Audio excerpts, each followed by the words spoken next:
Je suis peintre illustrateur, je suis né à Paris. Après des études dans des écoles d'art parisiennes, j'ai commencé à travailler dans le milieu du jeu de rôle, puis j'ai illustré des couvertures de romans, puis du jeu de société. J'ai rencontré Cyril Dojan, c'est un des créateurs de Sandcastle Games, à l'université. C'est grâce à lui que j'ai eu mes premiers boulots d'illustration dans le jeu de rôle.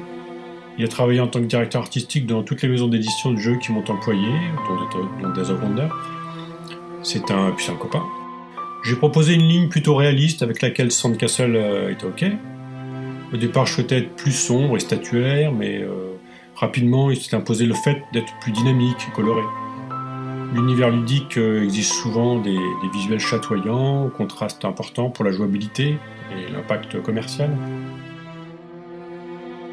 Alors je travaille d'abord en traditionnel, c'est-à-dire avec du papier et de la gouache. Après avoir réalisé mon crayonné, grâce à de nombreuses recherches et des documentations, j'imprime celui-ci sur mon support final et je peins dessus. Ensuite je le scanne et je le rebooste sur Photoshop. Cyril ensuite le retouche encore et l'intègre à la maquette. Et il apporte des améliorations, des fois je lui fais toute confiance là-dessus. Res Arcana est un joyeux mélange de fantasy, de mythologie et d'histoire. J'ai passé beaucoup de temps sur le net à rechercher de la documentation pour les objets, les costumes, les lieux, etc. Ça partait un peu dans tous les sens, des photos, des gravures, des peintures.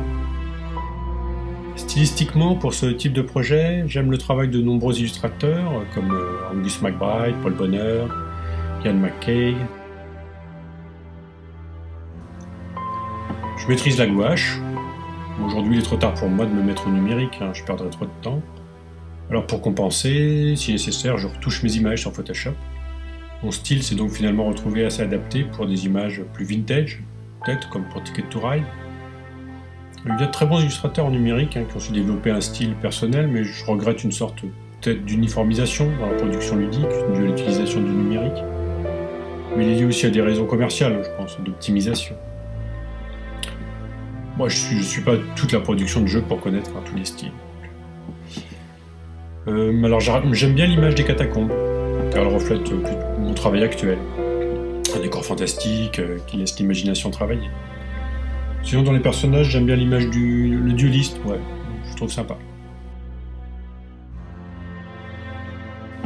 Depuis 4 ans, j'ai la chance de travailler pour la galerie Daniel Maguen à Paris.